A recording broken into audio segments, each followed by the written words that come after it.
បាទបងប្អូនមកភ្នំសំពៅភ្នំសំពៅបងប្អូនឥឡូវភ្នំសំពៅរៀបចំស្អាតបងប្អូនបាទរៀបចំស្អាតបាទឥឡូវនឹងបញ្ជាវចេញបងប្អូនបាទចេញហើយបាទនេះម៉ោងប្រហែលបាទជា6ជាងបាទ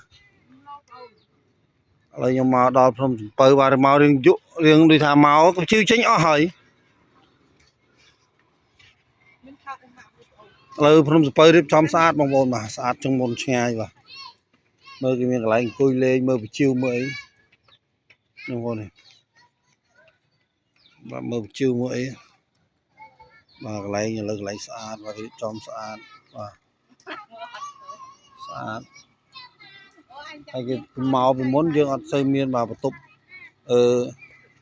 បន្ទប់បត់ដៃបត់ជើងឥឡូវយើងមានអស់ហើយបាទមាននៅក្នុងនៅខាងនេះខាងកន្លែងរោងនេះបាទនេះហៅរោងស្អីសូវដឹងទេបាទប៉ុន្តែគាត់ថាពីមានបន្ទប់បត់ដៃបត់ជើងស្រួលហើយយើងមកលេងនេះមានបន្ទប់បត់ដៃបត់ជើងស្រួលយ៉ាងអត់អីទេបាទឥឡូវនេះក៏បាទបងប្អូនមើលទេសភាពបាទនេះមនុស្សទៅវិញអស់ហើយបងប្អូនមើលទៅវិញអស់ហើយតែមកដូចថាយើងមកតន់ដូចថាមកប្រហែលជាម៉ោង5ម៉ោង4នេះបាទសបោមនុស្សតែឥឡូវមនុស្សទៅអស់បជាវក៏ចង់អស់ដែរបាទនោះបាទនោះកន្លែងនោះរោងបជាវបងប្អូន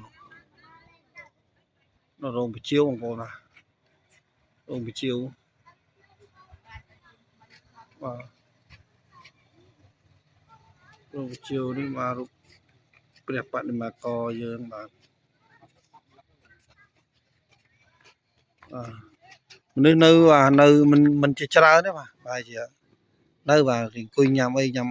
បាទចង្ការយប់បន្តិចទៅបាទគេចេញដំណើរទៅទៀតបាទ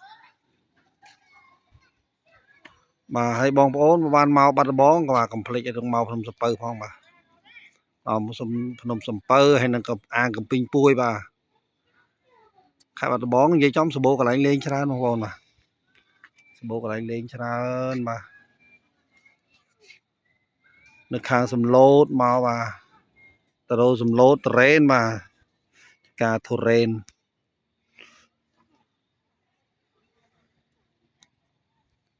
មកនៅស្វាវាដើរចេញពីហ្នឹងឯងហ៎អូដឹងយ៉ាងណាយ៉ាងណីមើលបាទភ្នំនេះដូចធ្លាប់ឡើងប្រហែលដងមកសរុបទៅឡើងប្រហែលជា3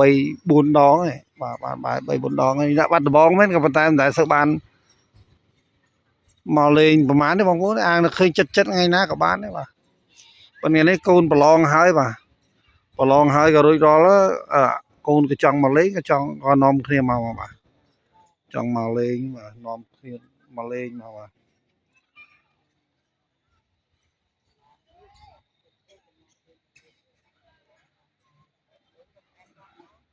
ស្អាតណាបងប្អូនបាទគេរៀបចំបែបនេះស្អាតបាទនេះកន្លែងមើលជាវមើលគេធ្វើស្អាតបាទ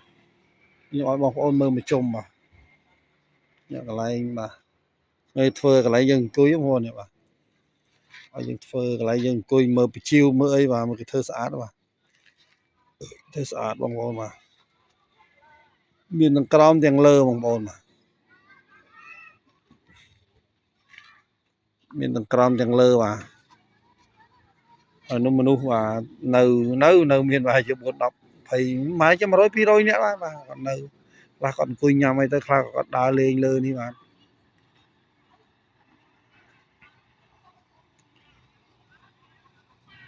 ខ្ញុំមកស្ទុះទៀតទៅដែរបងប្អូនបាទ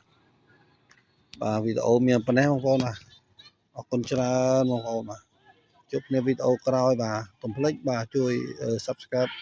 Channel YouTube ខ្ញុំម្នាក់មួយផងបងប្អូនបាទអរគុណច្រើនជួបគ្នាវីដេអូក្រោយបាទអរគុណ